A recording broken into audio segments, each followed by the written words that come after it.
ইমান যত বেশি হবে পাপ তত কম হবে, ইমান যত কম হবে পাপ তত বেশি হবে। আল্লাহ তাআলা বললেন ইন্নাস সালাতা তানহা আনিল ফাহশাই ওয়াল মুনকার ওয়া লাযিকরুল্লাহি আকবার।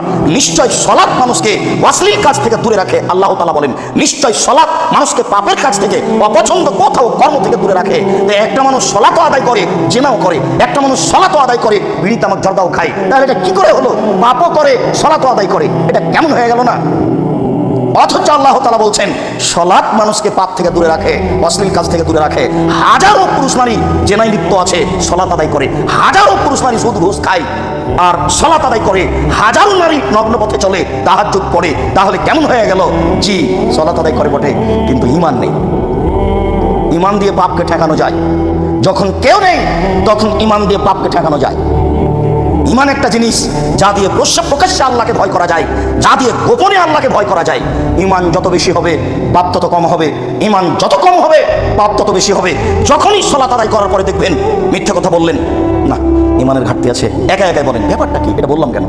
যখনই কোনো অন্যায় কাজ করবেন তখনই মনে করতে হবে ঈমানের ঘাটতি আছে, ঈমান কোনো কাজ করে না, আমি এটা করলাম কেন? আমাকে তো এটা ঈমান দিয়ে ঠেকাতে হবে। এখানে থেকে আমার হাত ধরে টানবে না, না না না এটা করছো কেন, এইরকম তো হবে না। দুই,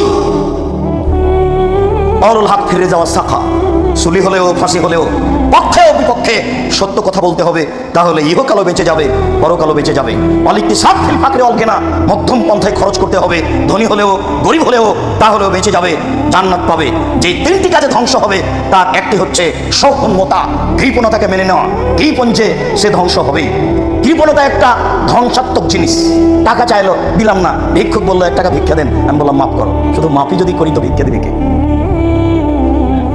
মনে রাখবেন একটা কথা, রাসূল সাল্লাল্লাহু আলাইহি ওয়াসাল্লাম দিন আজ একটা বাক্য বলতেন, আল্লাহুম্মা ইন্নী আউযু বিকা মিনাল বুখল। হে আল্লাহ, আমি তোমার কাছে কৃপণতা থেকে বাঁচতে চাই। আল্লাহ, আমি তোমার কাছে কৃপণতা থেকে বাঁচতে চাই। আল্লাহ, আমি তোমার কাছে কৃপণতা থেকে বাঁচতে চাই। আবার তিনি বলতেন ওয়াত্তাকু শুহা, পৃথিবীর মানুষ তোমরা কৃপণতা থেকে বাঁচো। ওয়াত্তাকু শুহা, তোমরা কৃপণতা থেকে বাঁচো। আবার তিনি বলতেন লা ইয়াদখুলুল জান্নাতা বাখিল, কৃপণ জান্নাতে যাবে না। ঘটনা কি? ঘটনা হলো এই যে আপনার রুচিতে আরেকজনের রুচি আছে, আপনার ভাতে আরেকজনের ভাত আছে। যদি না দেন তাহলে ফল হবে জাহান্নাম, আর ওই লোকটা না খেয়ে থাকবে, কোনটাই কম নয়। এই জন্য 2-1 টাকা ইনকাম করলেও তার 2-1 পয়সা দানের জন্য হিসাব করে নেবেন, নইলে কৃপণতার ভিতরে থেকে যাবে। তিনি বললেন হাও মুত্তাবা, প্রবৃত্তিকে মানে যে ধ্বংস হবে সে, মন মতো চলে যে ধ্বংস হবে সে, প্রবৃত্তিকে মানে যে ধ্বংস হবে সে। দাড়ি চাঁচে ছোট করে প্রবৃত্তিকে মানে, টাকলো নিচে প্যান্ট পরে প্রবৃত্তিকে মানে, দোকানে বসে আড্ডা পিটে বদনাম গীবত করে প্রবৃত্তিকে মানে, সুদ খায় ঘুষ দেয় প্রবৃত্তিকে মানে, অন্যায় অশ্লীল কথা বলে প্রবৃত্তিকে মানে, মানুষের জমি জমা জোর করে দখল করে ভোগ করে প্রবৃত্তিকে মানে, অন্যায় অবিচার রাহাজানি করে বেড়াই প্রবৃত্তিকে মানে। প্রবৃত্তিকে মানে যে ধ্বংস হবে সে, ওই যেমন মানে বেনাফসিহি ওই আসাধ্য হন না, আত্ম অহংকারী যে ধ্বংস হবে সে, অহংকার করে যে ধ্বংস হবে সে। তাসবিহ দানা ভিতর দিকে করিয়েন, আঙ্গুলে তাসবিহ দানা দিয়ে তাসবিহ গণনা করিয়েন না, নলে মাঝে মধ্যে এরকমভাবে উল্টে ধরার প্রয়োজন হবে। তার মানে কেউ দেখুক, খবরদার। অন্তরে যদি একটু দেখানো সাপ থাকে আর জান্নাত হবে না, এরই নাম অহংকার। আপনাকে বলা হলো আপনার নাম কি, আপনি বলবেন আব্দুর রাজ্জাক, তো আলহাজ আব্দুর রাজ্জাক বললেন কেন? আমি তো আলহাজ জানতে চাইনি। এটা আপনি বলে আমাকে কি বলতে চাইলেন,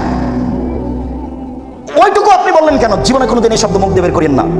আপনার বাপের নামে মসজিদ রাখা যায়, আহমদ মসজিদ, এ কথা বলা যায়, রাখা যায় মসজিদটার নাম। কয়েকদিন পরে যদি আপনি বলেন চিনেন না আপনি, আমার বাপের নামে মসজিদ আছে, এবার কি হবে বলেন? খুব সাবধান, এরই নাম অহংকার। বললাম আপনার নাম কি, তো আপনি বললেন ডক্টর আহমদ, আমি তো ডক্টর জানতে চাইনি। আমি বললাম আপনার নাম কি, আপনার মা যেটা রেখেছে সেটা বলবেন। ভুল পথে চলে ইবাদত করে পরকাল হারায়েন না, খুব সাবধান। আত্ম অহংকারী যে ধ্বংস হবে সে, এইভাবে বলে সব চলে আসে। আমি তো এত কিছু জানতে চাইনি, সালামের সাথে সাথে আপনি বলছেন আমার ছেলেটা ইংরেজি সাবজেক্ট নিয়ে পড়ে, জানেন না আপনি ইংরেজি সাবজেক্টে ফার্স্ট হয়েছে, সেটা আপনি বলে আমাকে কি বলতে চান? এটা কি দেখাতে চাচ্ছেন আপনি? খুব সাবধান সম্মানিত দ্বীনি মুসল্লি ভাই। আবু হুরায়রা রাদিয়াল্লাহু তাআলা আনহু বলেন রাসূল সাল্লাল্লাহু আলাইহি ওয়াসাল্লাম বলেছেন মান খাফানি ফাকাদ আদলাজা। আল্লাহ তাআলা বলেন হাদিসে কুদসি, মান খাফানি আদলাজা ওমান আদলাজা বালাগাল মানজিলা। যে ব্যক্তি আমাকে ভয় করলো সে ব্যক্তি রাতের অন্ধকারে আল্লাহকে ডাকলো। ওমান আদলাজা বালাগাল মানজিলা, আর যে ব্যক্তি রাতের অন্ধকারে আল্লাহকে ডাকলো সে জান্নাতে চলে গেছে। আলা সাবধান থেকো, মনে রেখো ইন্না সিলাতাল্লাহি গালিয়া, আল্লাহর যেটা সম্পদ সেটা খুব দামি। মনে রেখো আল্লাহর যেটা সম্পদ সেটা খুব দামি। মনে রেখো, আল্লাহর যেটা সম্পদ সেটা দামি। আলা ইন্না সিলাতাল্লাহিল জান্নাহ, আল্লাহর সম্পদ হলো জান্নাত। এই ব্যাপারে জাহান্নামের কথা আসেনি। আল্লাহর নবী বলেননি, আল্লাহ বলেননি যে জাহান্নাম আমার সম্পদ। রাসূল সাল্লাল্লাহু আলাইহি সাল্লাম বলছেন, আল্লাহ তাআলা বলেন জান্নাত হলো আল্লাহর সম্পদ। যে ব্যক্তি আল্লাহকে ভয় করলো সে ব্যক্তি রাতের অন্ধকারে আল্লাহকে ডাকলো, আর যে ব্যক্তি রাতের অন্ধকারে আল্লাহকে ডাকলো সে ঈশ্বরে পৌঁছে গেছে, জান্নাতে চলে গেছে। মনে রেখো, আল্লাহর সম্পদ অতীব দামি। মনে রেখো, আল্লাহর সম্পদ হচ্ছে জান্নাত। জান্নাতের আশায় দিন রাত কাটাতে হবে, কান্নাকাটি করে সময় কাটাতে হবে। যে কোনো মূল্যে আমাকে জান্নাত পেতেই হবে, এটাই হবে দিন রাতের চেষ্টা প্রচেষ্টা, কাজ কর্মের ফলশ্রুতি এটাই হবে। সর্ব ধরনের কাজের লক্ষ্য উদ্দেশ্য হবে জান্নাত। আল্লাহ তুমি কবুল করো। আবু হুরায়রা রাদিয়াল্লাহু তাআলা আনহু বলেন, রাসূল সাল্লাল্লাহু আলাইহি ওয়াসাল্লাম বলেছেন, সাবাতুন ইযিল্লুহুমুল্লাহু তাআলা ফি যিল্লিহি ইয়াওমা লা যিল্লা ইল্লা যিল্লুহু।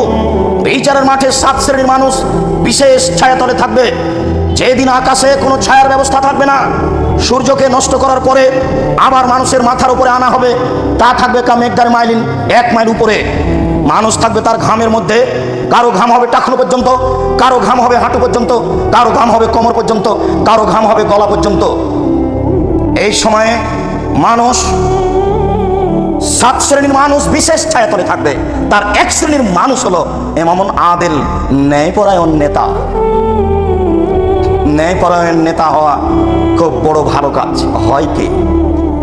2 শাবুন নাশা ফি ইবাদাতিল্লাহ, ওই সব মানুষ যারা বাল্য জীবন থেকে ইবাদতে অভ্যাসী। 3 রাজুলুন কালবুহু মুআল্লাকুন বিল মাসাজিদ, যাদের অন্তর মসজিদের সাথে ঝুলন্ত আছে। খারাজা মিনহু হাত্তা ইয়াউদা, মসজিদ থেকে বের হয়েছে, যতক্ষণ পর্যন্ত মসজিদে ফিরে না আসছে ততক্ষণ পর্যন্ত ব্যস্ত হয়ে পড়েছে। জোহরের সালাত আদায় করে বাড়ি যাওয়ার পরে একটু পরে মেয়েকে বলছে, আম্মু আসর হয়েছে কি, আর এটা বেজেছে কি, 3টা বেজেছে কি, আবার মসজিদে যাওয়ার জন্য ব্যস্ত হয়ে পড়েছে। এই ব্যক্তি থাকবে বিশেষ ছায়াতলে। ওয়ারাজুলানে তাহাব্বা ফিল্লাহি ওয়া ইস্তামা আলাইহি ওয়া ইফতারাকা আলাইহি, মানুষ 2 জন পরস্পরকে ভালোবাসে আল্লাহকে সন্তুষ্ট করার জন্য, দুনিয়াবি কোনো স্বার্থে নয়, কোনো লোভে নয়। ও একজন পরহেজগার মানুষ, আমি তাকে খুব ভালোবাসি। উনি আপনাকে একজন পরহেজগার মানুষ মনে করেন, উনি আপনাকে ভালোবাসেন। যে কোনো সমস্যাতে 2 জন কাছাকাছি থাকে, পৃথক হয়ে যায় আল্লাহকে ভালোবাসার জন্য, ভালোবাসা বন্ধুত্ব বহাল রাখে আল্লাহকে ভালোবাসার জন্য। এরকম 2 জন থাকবে বিশেষ ছায়াতলে। ও রাজুলুন যাকার আল্লাহ খালিয়ান ফাফাজা তাইনাহু, ওই ব্যক্তিও বিচারের মাঠে বিশেষ ছায়াতলে থাকবে। যে ব্যক্তি নির্জনে আল্লাহকে ডাকলো, কেউ নেই, আল্লাহকে ডাকতে গিয়ে ঝরঝর ঝরঝর করে 2 চোখের পানি ঝরতে লাগলো, এই থাকবে বিচারের মাঠে বিশেষ ছায়াতলে। সবাই মিলে কবরস্থানে গিয়ে হাত তুলে দোয়া করবেন, পাশে আর একজন থাকলে তো কাঁদতে পারবেন না, কেমন কেমন লাগবে। এই নীতি ভবিষ্যতে এই নীতিতে যাবেন না, একা যাবেন। কিছুই যদি বলতে না পারেন তাহলে তো বলতে পারবেন, আল্লাহ তুমি আমার বাপকে ক্ষমা করো। একটা মানুষ তার ভুল ত্রুটি থাকতেই পারে, এটাই যদি শতবার বলেন চোখের পানি ঝরঝর করে ঝরে, আপনি অনেক কিছু বলতে পারবেন, অনেক কিছু পাবেন। নির্জনে যদি কেউ আল্লাহকে ডাকে আর 2 চোখের পানি ঝরঝর করে ঝরে, এই মানুষ থাকবে বিচারের মাঠে বিশেষ ছায়াতলে।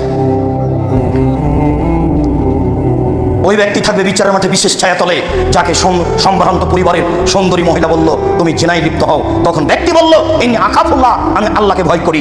এই বলে সে অন্যায় লিপ্ত হলো না। এই ব্যক্তি থাকবে বিচারের মাঠে বিশেষ ছায়াতলে। ওয়া রাজুলুন তাসাদ্দাকা, ওই ব্যক্তি যে দান করলো, ফাআখফায়ে শিমালাহু মান ফাকা এমিনুহু মা তুনফিকু এমিনুহু, তার ডান হাত কি দান করলো এটা বাম হাতকে জানতে দিল না।